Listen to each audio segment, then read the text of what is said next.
ALG really saved me. I put all of my success on joining this group. People constantly checking in saved me. I made so many friends with people that I've never met, but I feel incredibly close to, and I consider them family. It really is a family. It is a place where you can just be yourself, and there is no judgment. There is no shame. You are so welcome there. Nobody has to be in this alone. Everybody is either going through or has gone through the same thing at one point. Let's do this.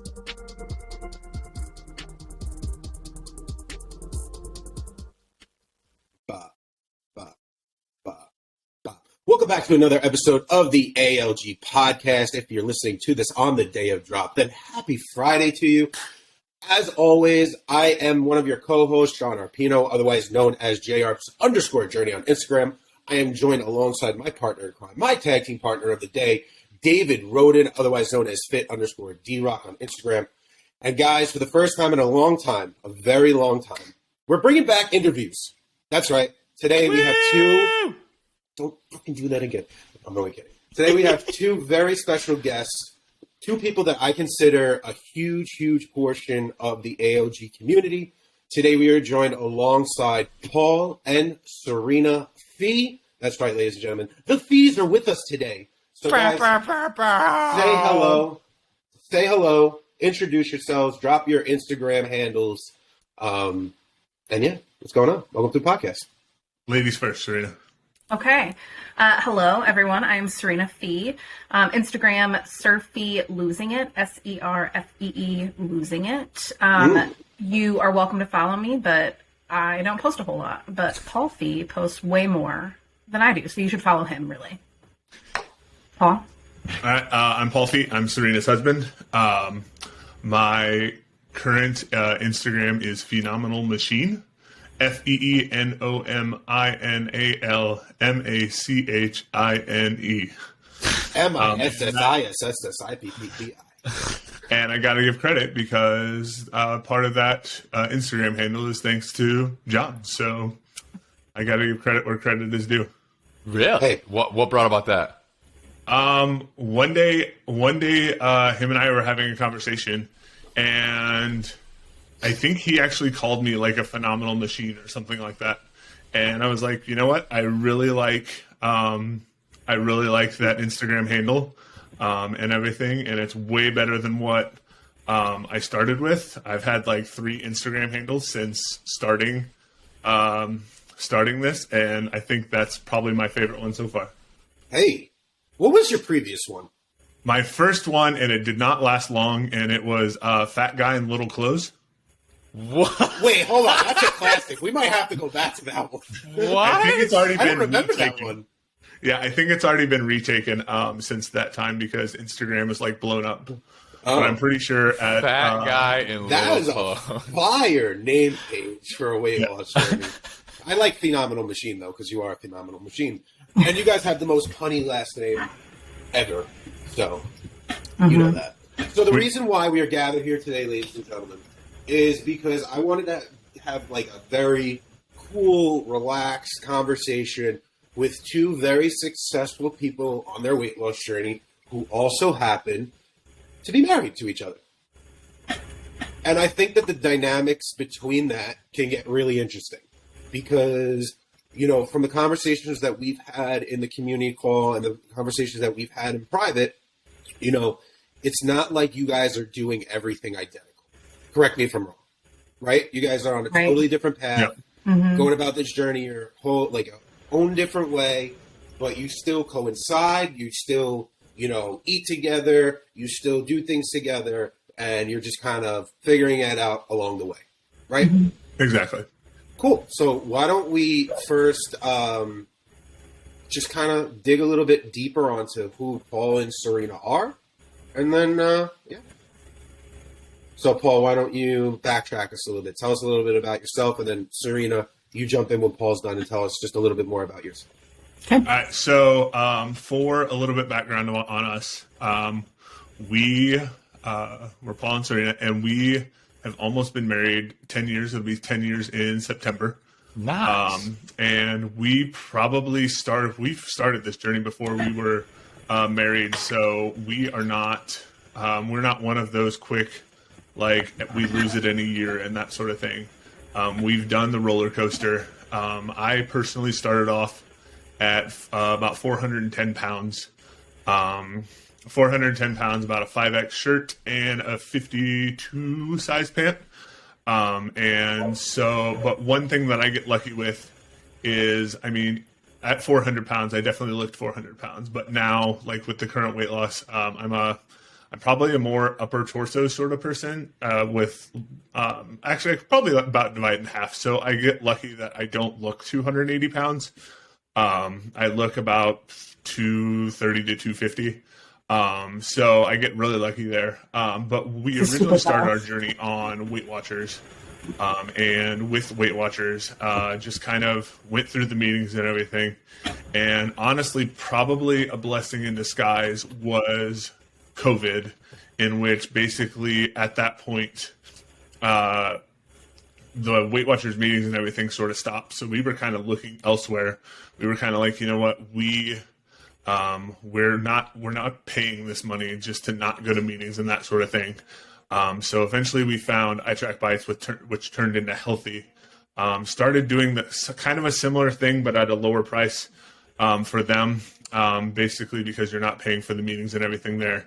And right now we've wound ourselves up into just counting calories and counting macros. And really that has been the best place for us. I know for myself mentally, it's way easier understanding macros and counting calories just with, because I understand what a calorie is and I understand what all that is. Whereas before I couldn't, I would kind of get discouraged when I would think something was a certain amount of bites or points or whatever. And it would be discouraging to see that. And I think moving away from that as well, it's kind of helped me move away from, it's taken the next step and moving away from the scale in general. I still weigh every day. Right.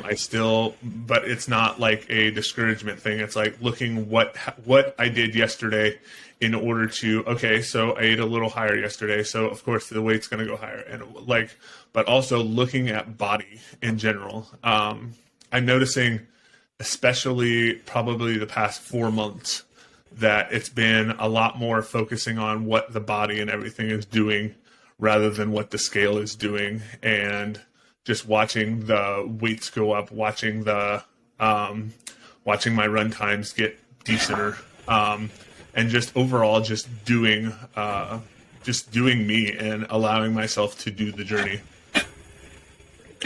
And then, so from my understanding, you do mostly at-home workouts and then running, correct? Yes, I do mostly at-home workouts. Especially, I started off with just borrowing some weights from my mom. During the pandemic, because we couldn't do the gym and stuff. So we, it was at the time where everybody was going out to buy weights. So weights were astronomical. Yeah. And so I was borrowing a bunch of stuff from mom, stuff that she wasn't at the time using. She was like, hey, these aren't in my range right now. So I'm going to let you borrow them. And I'm like, cool, that would be awesome. But eventually, I'm proud to say I just returned them to her because she was like, hey, I need these again. And I'm like, that's awesome. I'm sad to return them to you, but hey, I could use another Christmas gift come up. So, hey, here's a great idea. It's pretty cool to be able to, do everything at home and do all that. And, one thing is with the at-home workouts, I started with a program called HasFit. I just randomly found them on YouTube. It's just basically a YouTube-based workout, and I did that. And now, our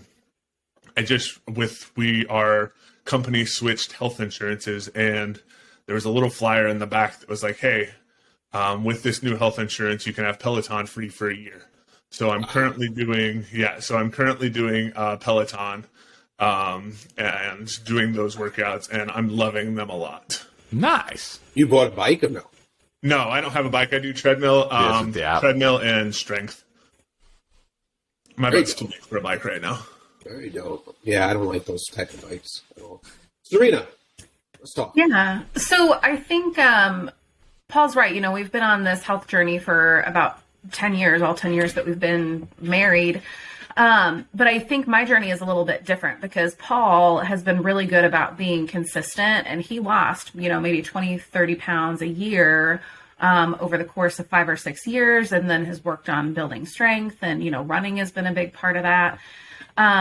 But for me, I feel like I was like yo-yo dieting for a long time. When we went on to Weight Watchers, or when we tried keto, or when we tried paleo, I think Paul was consistently losing weight every time we tried something different and just like maintaining it. I feel like I was gaining and losing the same 20 pounds, like every year. And, it seemed like I would be in this rhythm where I would, be on track, maybe January, February, and March. And then we'd go on vacation and I'd gain 10 pounds and then would lose 10 pounds. And then over the holidays would gain 10 pounds. And it was just like an endless cycle.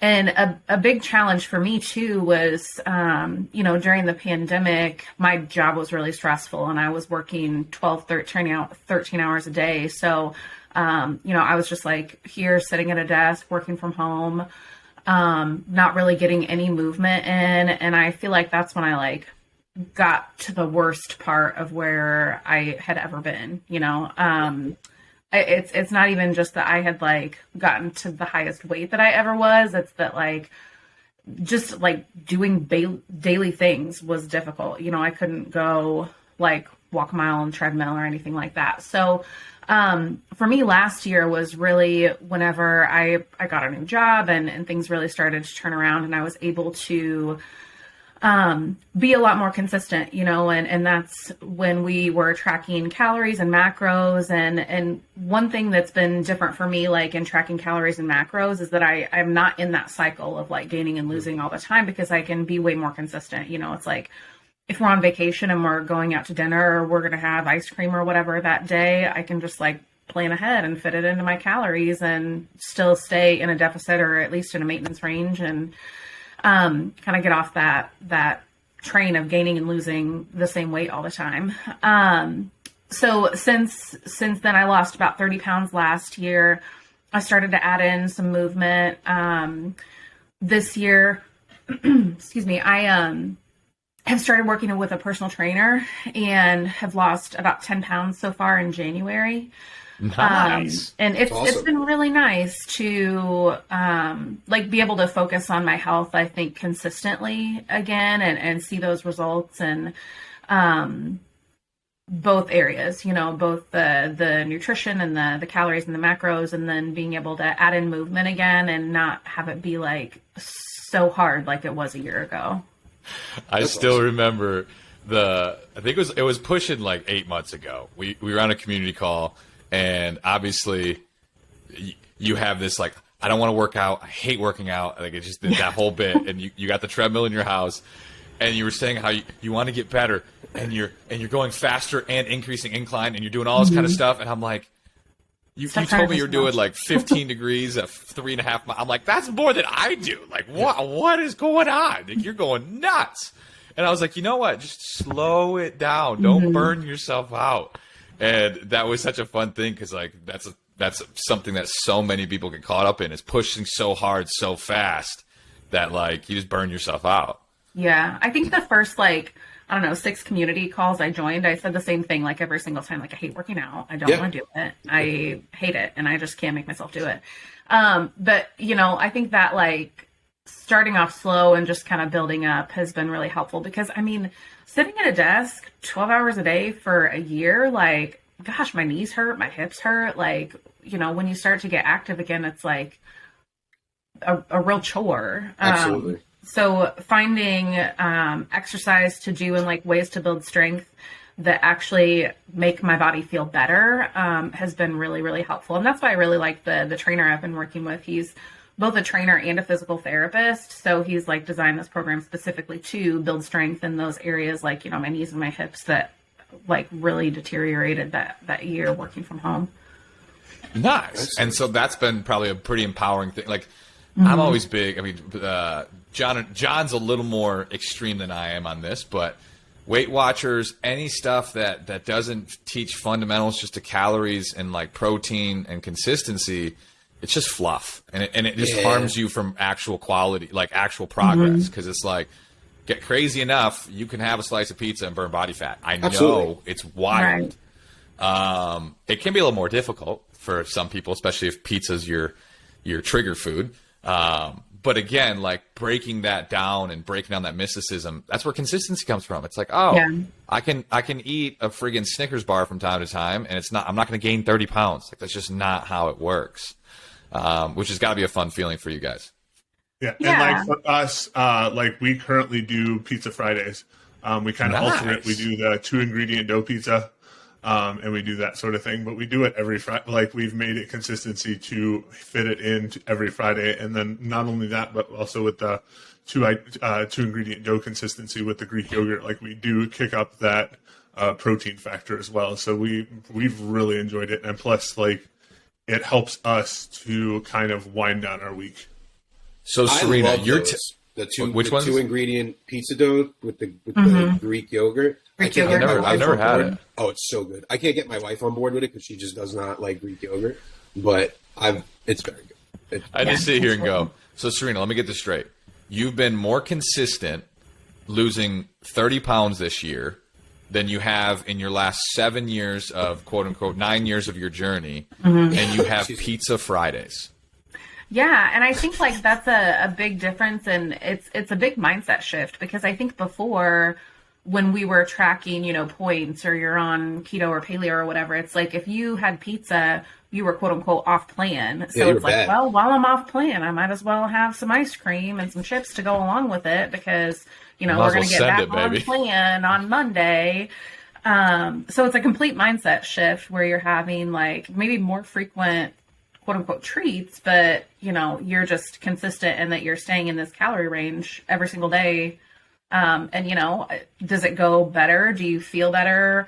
And maybe like less hungry when you have those protein grams and like vegetables and stuff? Like, yeah, so that's what we're going to eat most of the time, but you're never quote unquote off plan. So you always are trying to stick within that range. So let me ask you a question now, guys. As a couple, how do you get past the lull moments? Like, let's just say, Serena, you were rocking and rolling. You're doing an amazing job. You're killing like a month and a half, 2 months of hard work. And Paul, you're kind of slacking. You're there, but like you're not there. You know what I mean? And like maybe you're up in weight and Serena's down in weight. Like, how do you guys kind of still coincide, keep each other accountable, and not let the other one fall off while the other one's kind of in a better place? Because it happens. Let's be honest. It happens all the time. I think for me, one of the biggest things that both Serena and I get is kind of that question of how do I get my partner to do this with me, or how do I, I'm doing this, but I want my partner to join with me and whatnot. But the biggest thing like that we both see is, I think with us is that like Serena is the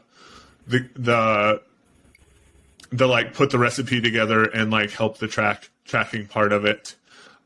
Whereas I think I am more of the hey, let's get a workout in, that sort of part. And so there are going to be times where one of us is down, like, hey, I don't feel like tracking today, or hey, I don't feel like. But I think and there will be moments where we're both down and out of it.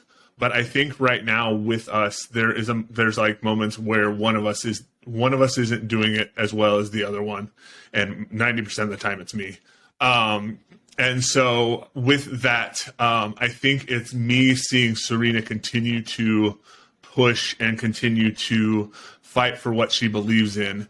And really on those days when I just come home tired from working in the middle school, I think it's continuing to see her send me the text message, hey, here's the tracking for dinner tonight. Hey, here's what this is.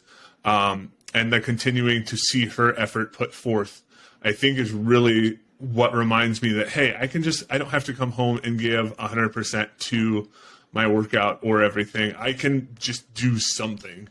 And I think I'm not going to speak for her, but I think it's kind of coinciding with her too, on a day that she that she like has a hard day at work and we don't have something tracked for dinner yet, but I come home and like give it all downstairs.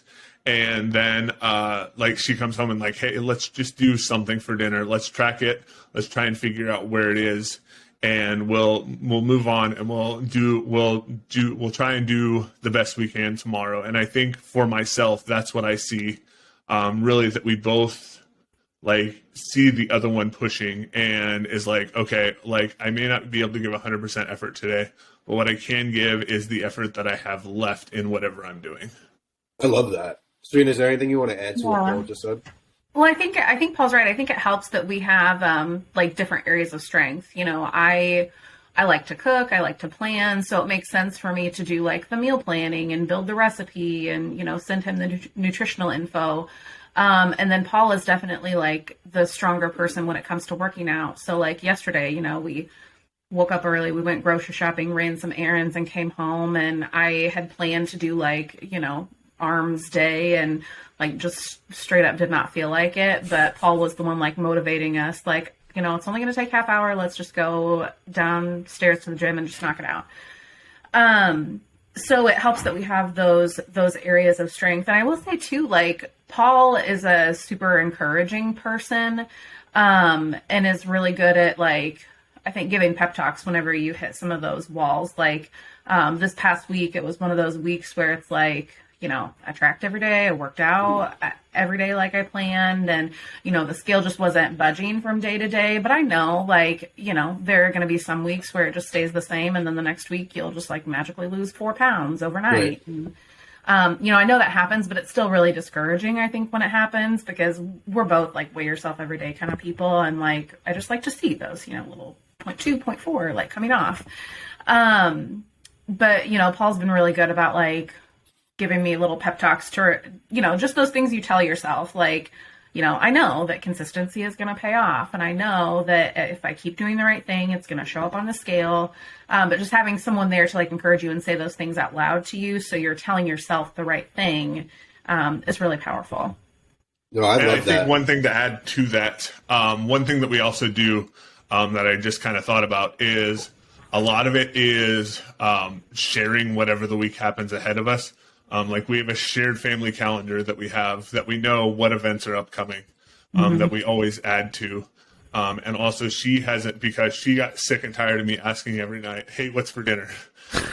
So we have an iPhone note where she goes through and edits it every week, and she shared the note with me so that I stop asking, hey, what's for dinner? So we go through week by week and be like, hey, what do we have on the plan this week? All right, I'm going to type out the dinner plan. And I actually know whenever she goes in and edits the notes, because like I'll get a pop-up on my thing that says Serena Fee edited weekly dinner plan note. And so then rather than me come home and ask, hey, what's for dinner, I can go to our note and be like, all right, we're doing this for dinner. And like if we're having leftovers, I know I don't have to bug her. I can just grab my leftovers before I go work out, and then I go, if I'm going for a run or I'm working out downstairs, then I just grab that and then I go. Whereas it also actually helps me plan my workouts, because I'm like, okay, if she's making dinner, I know roughly dinner will be at this time. How much time do I have left before dinner? Do I have enough time to work out? And really that's helped my plan a lot, because I can plan around what she's planning. And it helps me figure out not only that, but also another big component is having the us time after dinner and everything of just, okay, we talk about our day, and then we just kind of have that reconnection time together to end our day before we go to bed. That's awesome.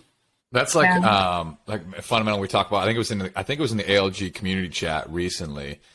People were talking about meal prep and different stuff like that. And I think it was some guy, he put up, like, he had a storage bin that had like his protein shakes, had this and this and this. And he was like, do you guys organize, blah, blah, blah, blah. And one of my fundamental quotes is like, if you fail to plan, you're planning to fail. Absolutely. If every single day you're just going off the cuff of what am I eating? How am I going to do this?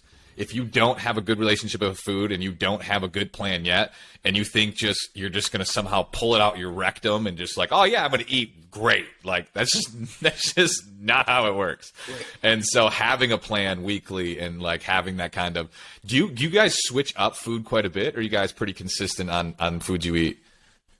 Yeah, we have like some themes, I think. Like typically on Sundays, we'll do some kind of crock pot meal. Usually once a week, we'll do some kind of like sheet pan, chicken and veggies kind of meal. Usually something with rice, maybe like egg roll in a bowl or something like that. So we have things that like rotate in pretty frequently, but we also get quite a bit of variety, I think. Nice. I eat the same shit every day. And usually whatever we have Saturday or Sunday will be kind of a meal prep for our lunches throughout the week. Right. So she'll just make a bigger portion of whatever, and then actually already before we even start eating, so that we make sure that there's leftovers. She'll bowl those first, and then do our like dinner portion, lunch or dinner portion, just to make sure that we have enough for the lunches themselves. And it's kind of nice because then that way that's out of the way. And we also make sure we already have enough for the lunches and stuff. Yeah. So like tonight I'm making white chicken chili. So I've got it in the crock pot with some bone broth. So, it's going to be higher in protein. So then I know I've built the recipe with everything I'm going to put in it. And I know I'm going to put 6 servings out of it. So when it comes time to like have dinner tonight, I'll just dish it up into 6 equal servings. So we know how many calories, macros are in each of those. You are a solid chef here. You are insane. I'm moving to Illinois. Can you meal prep for me? Yeah, for real. That's what I do want to go off of John's earlier question, talking about how you guys deal with the struggle. Because I think this is a really tough dynamic. Like, for example, on my TikTok lives, people ask all the time, like, hey, I have a son, I have a sister, I have a brother, they're struggling. How do I have that conversation? Because personally, I think we're all in agreement, like, hiding from struggles is not the way to fix them. No. And like, just like, I don't think there's something unempathetic in not trying to help someone that's struggling. Now, there's a right way to do it, and there's a wrong way to do it. So when you guys are in your ruts, for example, what is your guys' like strategy? I heard a little bit from Paul on like Paul's kind of like that nurturing perspective, but what usually do you guys say? How do you go through the process if someone's in a little bit of a rut? Yeah, I think like everybody has those people in their life that maybe don't have the same goals or, are not as understanding of what you're doing or going through. I think for me, that person is like my mom, So like if we're going to go visit my mom lives off of like Pepsi and candy bars. Like that's her. That's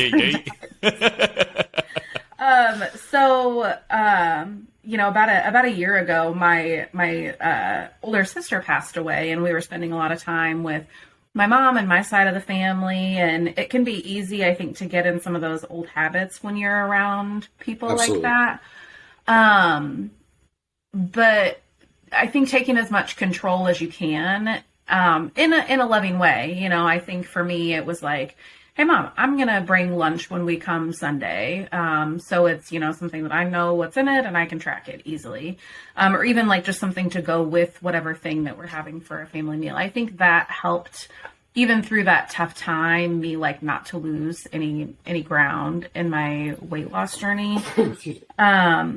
Because, not everybody's going to have the same goals or the same perspective, and that's okay because, not everybody is 400 pounds and needs to have the same, I think, intense focus that Paul and I have had to have. But just being able to maintain as much control as you can over the situation, even when it feels like you don't have a lot of control, I think is really important. I think also too, with like when it comes to partners and stuff, or like those that we love in our lives, I think a lot of times we want the other person to kind of go the way especially if we're on a weight loss journey ourselves, we kind of want the person to go all or nothing with us. Right. Like we want them to kind of go with us. And really what I tell people, I mean, it's kind of like a math problem. You got to do it step by step before you find the final answer. And like, you got to what we tell our students all the time is I literally want you to show me step by step what you're doing. And really, I mean, as long as if your partner or whoever you want to lose or get a healthier lifestyle, if they change one thing, that is one step towards bettering themselves. And kind of like the rest of us, we're just kind of all trying to find what works. And I mean, if they find one step that works, then they can build upon that step and make that step part of their lives, and then add another step from there. Whereas I think a lot of it, kind of like with ourselves, we kind of want to like dump all at once, and that doesn't always work. We got to be patient with people. We got to love them just as they are. And we know we want better for them. But the biggest thing is just like, show them through baby steps. Be like, hey, today we're going to do this, and count that step. We'll guide them through the week and be like, and then reconnect at the end of the week and be like, hey, how did you feel about this week? I really appreciate, and give them words of encouragement of, hey, I really I really appreciate you doing that for me this week. What can we do to add on to this? And really, I think that's what will really help benefit not only that person, but your connection as a relationship of whatever type it is. Just kind of build better. And I know for us, like the check-ins have done phenomenal for us, and it's helped build upon as we go along. Because I mean, even through like changing plans and stuff, like we've had the check-ins have been like, hey, like I don't know if this is working anymore. What should we do from here? And really, I gotta say, for Serena and I, going through this together has been one of the best things for us. It's helped us connect in so many ways, and just with that, I think we always did show a bright outside to the world, but I think our light has shined brighter like through the outside, just through this. So that was going to be my next follow-up question that I kind of wanted to get into. How has this journey affected you guys within your actual relationship? With what, anything that you guys are willing to share, but how has this, made you guys stronger? What has really changed? Is anything worse? Is anything better? Because there's a lot of relationship dynamic that has to do with, like, listen, eating, losing weight, whatever, that's a part of everyday life. Like, that's ingrained in so much stuff. So if you guys are on a different page, you know what I mean? Like, Yeah. you could be totally, it could drive you guys apart rather than bring you guys together. You know what I mean? So how has the relationship dynamic changed?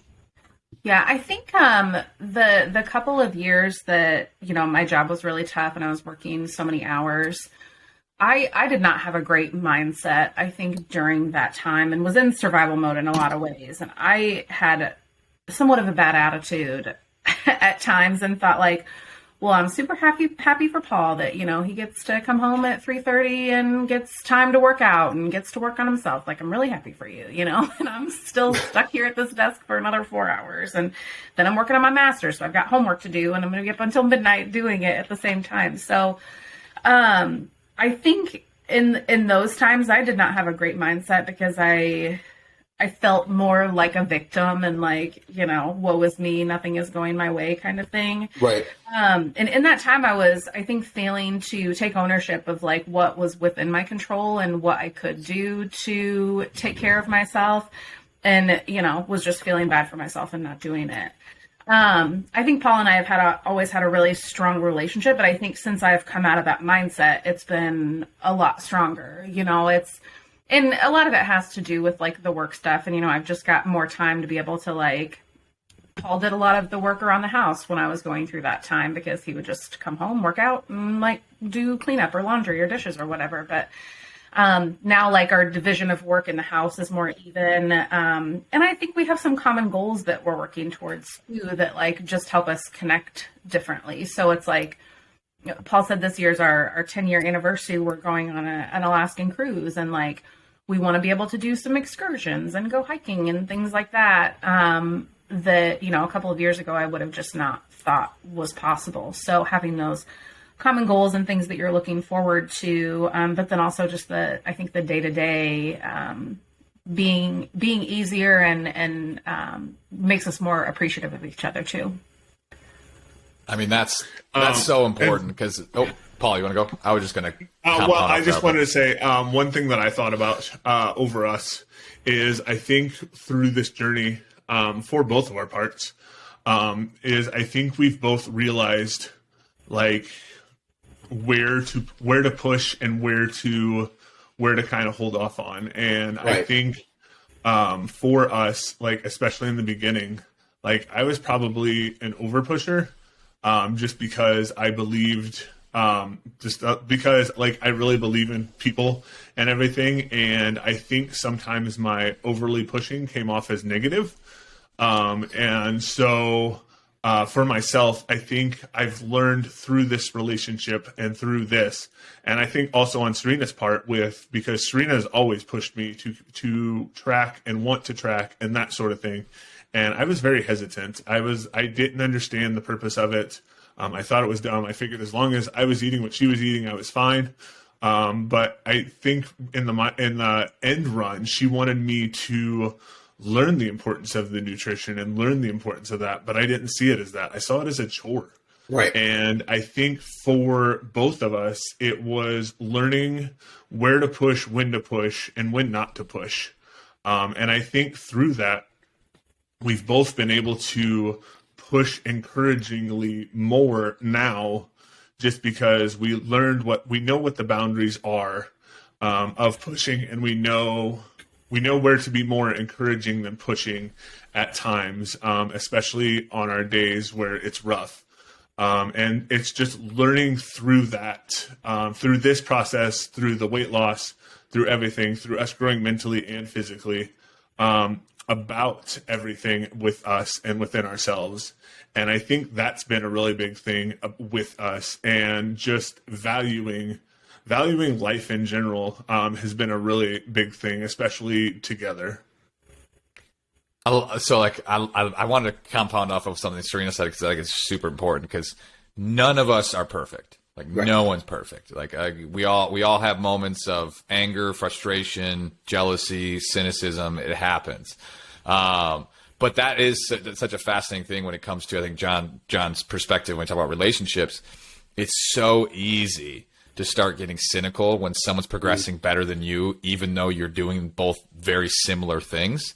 And it's so easy to get cynical and frustrating, and then you project that on your spouse or loved one, because you're like, well, it's so easy for you, and then it's like, and it's dangerous. So if you're listening to this now and you're on the back side of that, say you are in a relationship and your loved one is progressing better than you at this current moment, be careful. Be careful, and are you just projecting your own frustrations onto your loved one just because you're not progressing in the same journey, in the same timeline as someone else? And it can get people. It really can. And we've all been there, whether from a social media standpoint or a weight loss standpoint or a aesthetic physique standpoint. It is a constant battle. Yeah, I think that's... Oh, sorry. I was just going to say, I think that's where it's like really important too to have... You know, it's great if you have a supportive spouse and can do these things together and like support each other the ways that Paul and I have. But it's also really necessary to have community like outside of your spouse. So that's why I think the ALG call on Wednesdays has been really helpful. Because through that group, I've been able to like meet some other women who are on a similar journey. And, you know, we've got a group chat going where if I'm dealing with something that is, you know, related to my cycle, or, you know, something that Paul maybe can't relate to, you know, I can post those things in the group chat and get some support from like women who are on a similar journey. And I just think it's important to have like support or a community like outside of the home too. What I really love about the Fees and why I really wanted you guys on today's podcast is because you guys do a really great job of keeping things realistic. You know what I mean? When it comes to everyday life, working out, eating, and just like as far as goals go. You know what I mean? Like never at any point have you guys turned around to either David or I or in the community call and been like, my ultimate goal is to do 5 bodybuilding shows, get super viral, become famous, blah, blah, blah, blah. And it's like, no, you guys just want to live a better and healthier lifestyle together, and, whatever the future brings, it brings. But, and that's why, like, I wanted you guys on here, because I know that the people that listen to this podcast are in a very similar boat. You know what I mean? Like, they're not superstar athletes. They don't want to become superstar athletes. And that's never what ALG was about. ALG has always been about normal, everyday people, every walk of life coming together, helping each other to become the best version of themselves. And I truly mean this when I say this. I think that you guys are 2 of the best examples of that within the community. So I thank you guys, because you guys do really hold a lot of weight within the call itself. And you guys definitely help inspire a lot of people in that call. I laughed a little bit when you said that, because since I've been working with the personal trainer this month, You want to be a superstar athlete? No, I don't want to, but I feel like I should, because after I tell you, so it's like a 4-day-a-week program, and then I circle in like 2 Peloton workouts a week, so it's like 6 days total. Days 1 and 2 are very challenging, and I have been doing those on Friday and Saturday. So like Saturday night and Sunday, my whole body is very sore. And I've been telling Paul, like, for the last couple of weeks, in 12 weeks from now, better be extremely buff based on how I feel. So I retract my statement. So you're just going to do 7 bodybuilding shows. She's going to Worlds for powerlifting. Yeah. She's going to squat like 650 and just be like an absolute tank. Exactly. Based on how sore my muscles are, that should be the truth. I will never be a coach. I never want to be a coach. As you said, I just want to live me. I don't want to do any of that stuff. A track coach. Yeah, I'm a track coach. That's as far as coaching goes for me. But no, I think, I don't know. It's just, I've never, like, when I first got on Instagram and all that stuff, I wanted that. But now I see just the people who have gotten some of the people who have gotten the bigger heads, and I'm just like, no, I don't want that. I'm too boring for that. I'm just an average guy. I'm sometimes way too honest on Instagram and that sort of thing. Me too. But I never want my journey to be something that, oh, he did it and he had no problems. That's never what I want to be. And honestly, I don't share it because of that.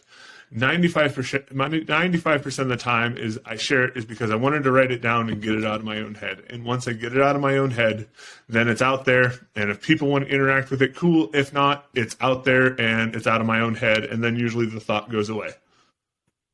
Oh my gosh, that's such a huge conversation, because I mean, he's pretty public about it. So Obese to Beast is a great example of that whole bit, because here's a guy who was just thrusted into the limelight at the perfect time when it came to Instagram, just built this huge following. And now he's been down 150 or 180 pounds for what?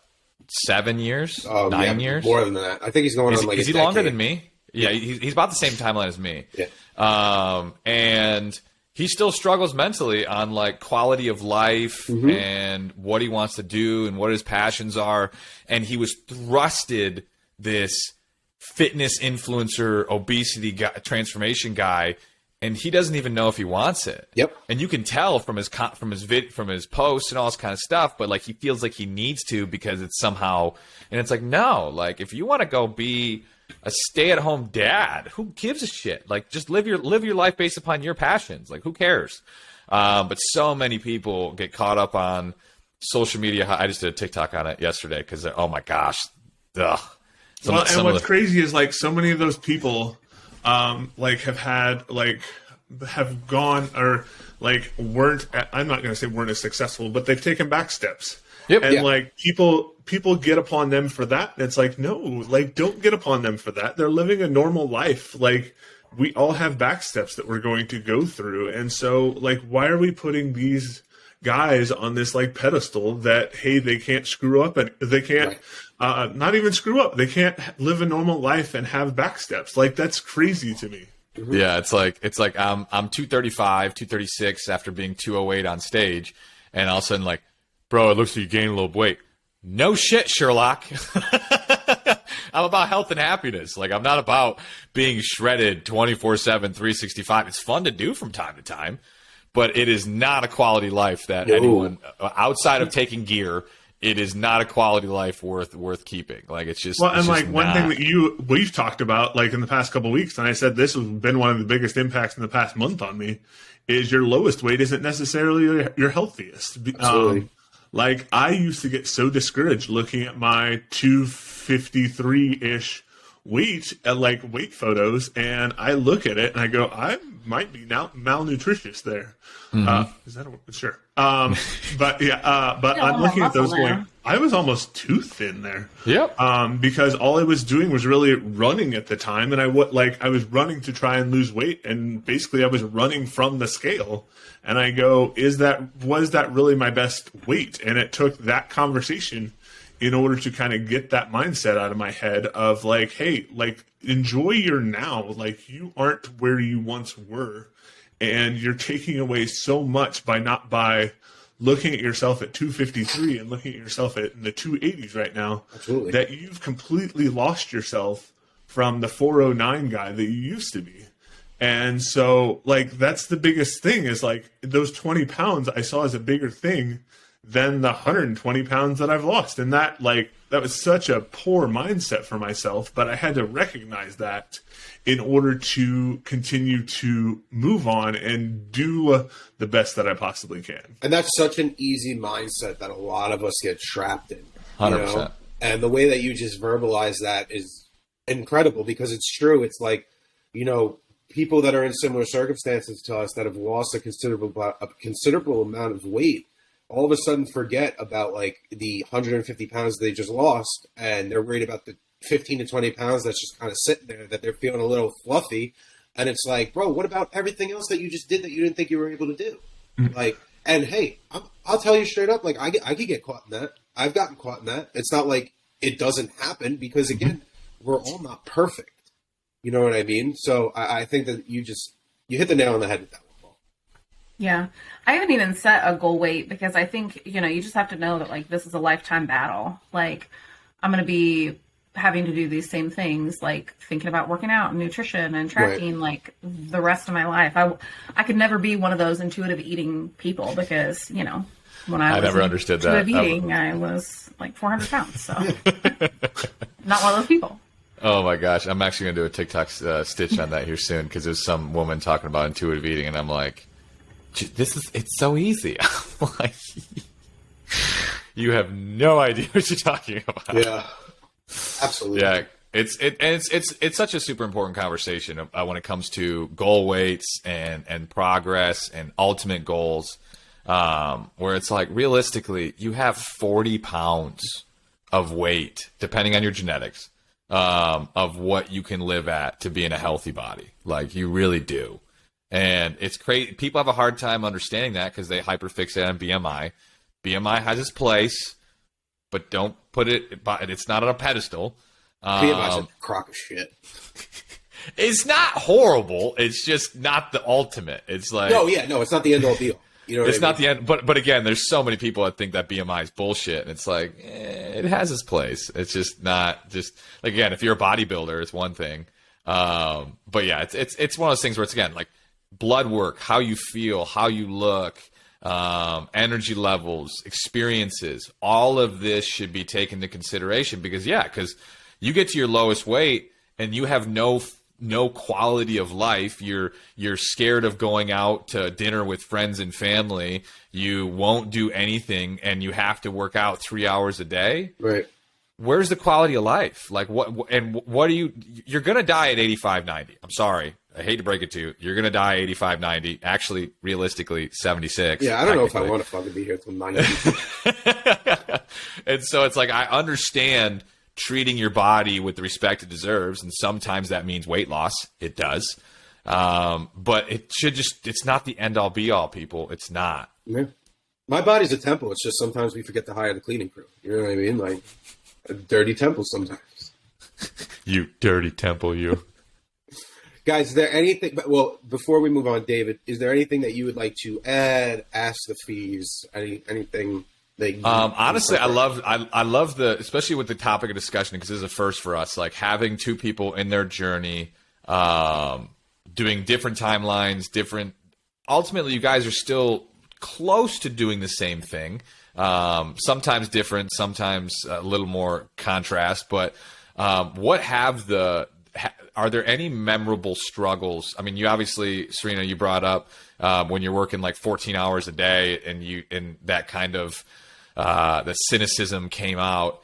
Paul or Serena, do you have any more of those moments where like you had to kind of work, and what was that process like?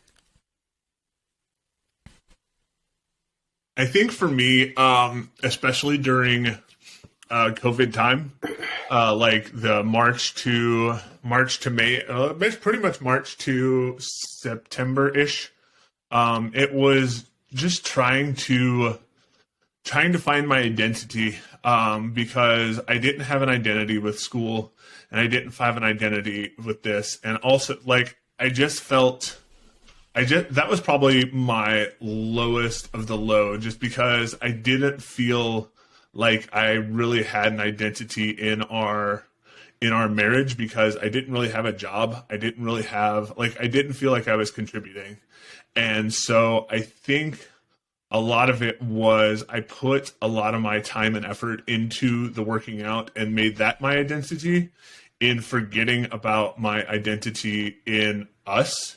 Because I felt like, because I didn't have an identity with the working and all that stuff, I felt like I wasn't contributing to our household.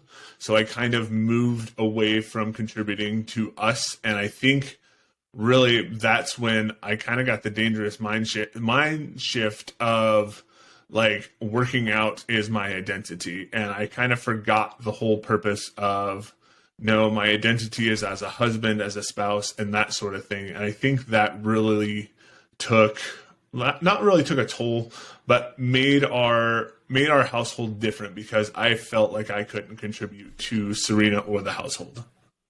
I am CrossFit. I am keto. Yes.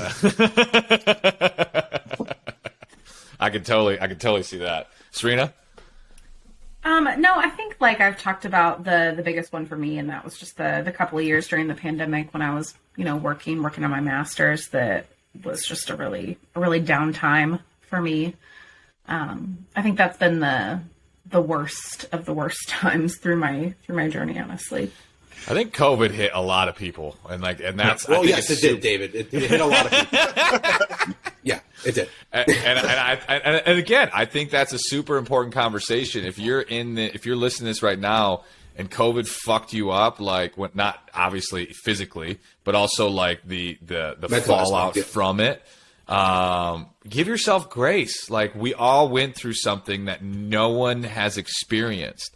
And guess what? When you do something you've never done, you can make mistakes. Like it's like that's just fucking life. Now, don't tolerate that mistake to continue. You're going to have to learn to adjust. But if you're in this moment, you're listening to this right now, and you're at your heaviest weight or you're in your worst position, a lot of it coming from the fallout of COVID and all the quarantining and all this stress, all the anxiety, give yourself grace. And like, all right, I'm here. I made a mistake. We dealt with something we've never dealt with before. How are we going to move forward? What is my next first logical step that can get me moving in the right direction? Good stuff, Paul. Good stuff, Serena. And I'll go fuck myself. I don't really care for you. COVID affected a lot of people. That COVID. Paul and Serena, I have a question. I want you to talk to the listeners who are just regular everyday couples, and if you could give them any piece of advice, what would that be? I would say for us, it's for my biggest piece of advice is have grace with your partner. Have like your part, like just with Serena and I, like we don't necessarily We aren't always on the same page, but we're continuing to move forward together. And that's probably the biggest key is allow your, like, if you're giving it 100% and you feel like your partner is not in the same journey as you at this point. As I kind of said, to go back, like, talk to your spouse, like, make up a, hey, this week I want to do this. Like, give them grace, because this journey is not easy. And a lot of the times we want what's best for our spouse, but we aren't really sure how to get it and how to help them. And so, like, with it, like, Serena and I talk about it all the time. Like, hey, what can we both do differently this week that didn't quite go as well as last week? And so, like, just come up with a plan, like, communicate. That's the biggest thing. Don't kind of just go in self mode about, man, I wish my partner would do this, or man, I wish my partner would have their life differently. Have a conversation with them. It's going to be hard. It's going to be tough.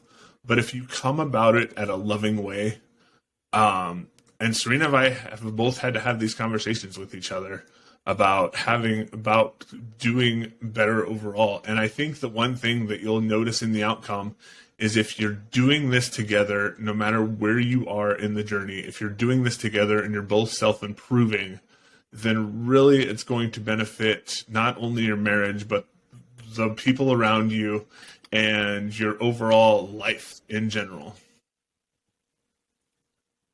Yeah, I think the advice I would give is to find ways to enjoy, like, the mundane. You know, most of your life is not fancy vacations or fancy dinners out or, you know, extravagant holidays or anything like that. Most of your life is like going to work and coming home and doing the laundry and, you know, whatever you're having for dinner 6 nights a week. Like, if you can find, you know, meals that you like that you can include in your regular life that, you know, are enjoyable to you, or you can find workouts that you like that you don't dread, or you can find ways to connect with people through, like, the regular day-to-day life that are enjoyable, or ways to have fun. You know, don't, I think, like, David, you've said at one point, like, you have to fall in love with the journey, you know, and that means just finding things that you can do, like, day in, day out that, you know, you're not going to dread.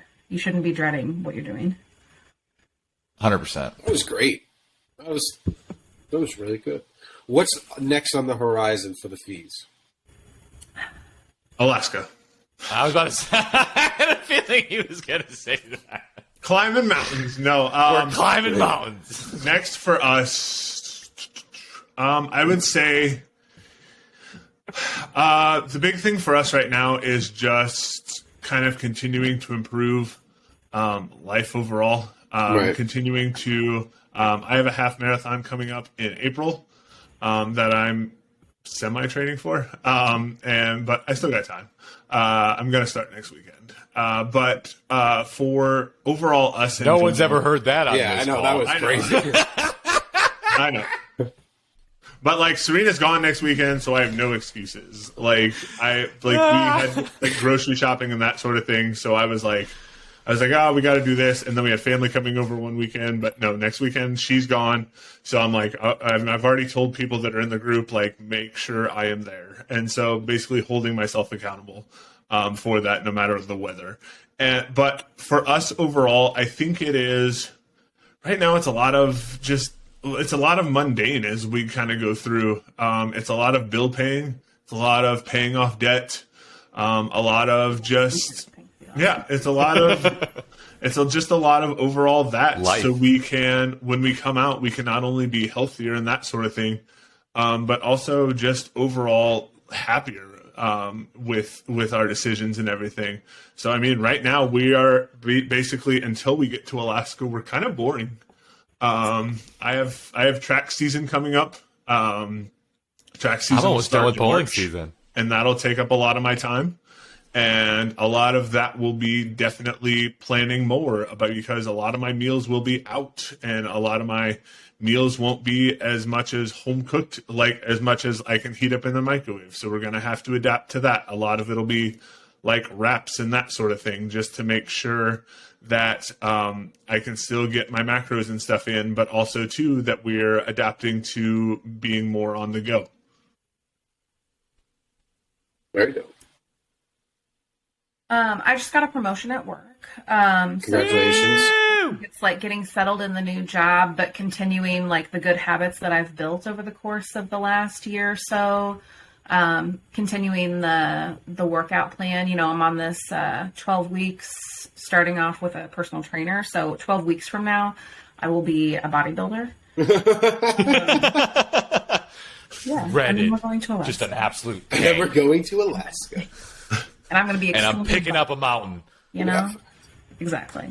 Alaska was the best trip that I've ever been on. The Alaska cruise was I've never been there. incredible. I can't wait. So good. How are you guys doing Norwegian? What are you doing? Princess Cruises. It's a 14-day, 7 days on land, and then a 7-day cruise. Nice. Very dope. You guys are going to have a ball. And then we're going to California in August. What part? I got tickets to Taylor Swift. T-Swift. Oh, yes. In LA? Yep, we're going to where the Rams play. Really? Yeah. Wow. How'd you It's manage to from get T Swift tickets when she night of the really concert. screwed over Ticketmaster? What'd you do? I'm a big T Swift fan, so I had like a handful of people all register for the pre-sale codes, and 3 of us ended up getting them. And one person ended up like 1,500th in line, so they were able to snag 6 tickets. So Wow. Nice. Yes. Teamwork makes the dream work. Fact. Good stuff, Fees. Guys, I think that kind of wraps up the episode. I want to thank you both for being on. This was really, really good. Any last minute thoughts that you guys have about what we talked about? Specifically the fees? David, I don't really care what's on your mind. Appreciate you guys. I think chicken and the group broccoli is has on made my a mind. big impact in my life. So Oh, yeah. I Yeah, I appreciate think that. the The group work you're is doing great. makes a difference. Thank you. Yeah, the group has made a huge impact in our life in general. What started off kind of as a whim has really grown into something way more than we ever expected. And it's amazing how an hour and a half every day, an hour and a half every Wednesday. It's amazing how an hour and a half every Wednesday just kind of changes our lives and perspectives on not only us, but the community in general, and helps us to kind of end the week on a higher note. And I would say, Paul, you are a hard ass of a moderator on the Facebook group. Fact. The amount of people you ban on a day-to-day basis, like you're ruthless. You're a dick. Have you had any? Actually, being a moderator, I mean, obviously, I stay on top of it too. Have you had to do any goofy bans? No, I haven't had to ban or anything. No, I want you to log off this and ban somebody. Just for shits and giggles. I The don't care biggest who it thing is. that I see is like David's mom. the biggest one that I question is if they're a part of like 1,400 different groups. I'm like, Yeah. are you really gonna like stick around? Yeah. Did you notice the Savage? Actually, there was one person I banned because it came to my attention. They came into the community, the Facebook group, and made an ALG T-shirt Yeah. and was trying to sell it inside the Facebook community, saying it was us. Yeah. I'm like, I savages. texted David and I was like, There's when did you do this? Because I know you didn't do this. We didn't have a conversation about it. I know. He was like, I don't know what's going on. And I was like, I don't "Get know. him out." Literally, it was. I'm like, I'm kind of impressed. Yeah, I was not like, gonna wow, lie. that's a fire shirt. I was like, when I'm do like, I get mine? And I was like that was still one that we haven't had too many trolls, too many issues, which is super cool. But yeah, Paul, it's always a pleasure having you as a moderator because I know you're gonna keep people in check. As a teacher, you know how to keep kids in check. And as a coach, Yeah, and like I always laugh too because I can always tell whenever David's doing his lives because like all of a sudden like 8 people will come through. I'm like, oh, David must be on a live because all of a sudden people are coming out of nowhere. Literally every time I do a TikTok live, it's literally in the banner, and so I get like what 8 to 15 people in an hour that join the community, and it's super funny. I will say it's easier to accept the people who actually fill out the questionnaire rather than the people who 100%. just like don't oh, fill out stuff. absolutely. And I'm always like, the people who don't fill out stuff, I'm always a little iffy on. Yeah, I want to give the option just because whatever, but yeah, because you can make it where you force them to do it. Yeah, like they have to do it, and then I don't want to be a part of your group. Don't tell me I have to do anything. Yeah, I have. Yeah. All right, one more time. Tell everyone where they can find you and get connected. I am on Instagram at Surfy Losing It. And I am on Instagram at Phenomenal Machine. FEENOMINAL Machine. Excellent stuff. And guys, all that will be in the show notes. As always, you can join us each and every single Wednesday night on the ALG community call. You can access that call by joining the Facebook community Facebook page, which, again, there will be a link in the show notes for that as well. You can follow me at JARPS_journey. That's JARPS_journey. You can follow David if you really want to. I don't know why you would. At fit_drock. You can follow the Accountable Life group, just as it's spelt on all forms of social media. And I want to thank you guys for listening in. If you made it this far, guys, this was a really, really good podcast. I really do want to thank the Fees for being on. And I really want to thank the Feast for having incredible internet. I think this was like the cleanest recording that we have ever done, ever. So if you guys want to be on like every other week, you just let me know, because this was they're good juju. You have good juju, good internet. Serena, great job picking out the internet service. Guys, enjoy the rest of your day. If it's Friday when you're listening to this, have a wonderful weekend. And for us in reality, guys, enjoy the rest of your Sunday. Everyone on this call. And I'll see you all on Wednesday. Toodles. See ya.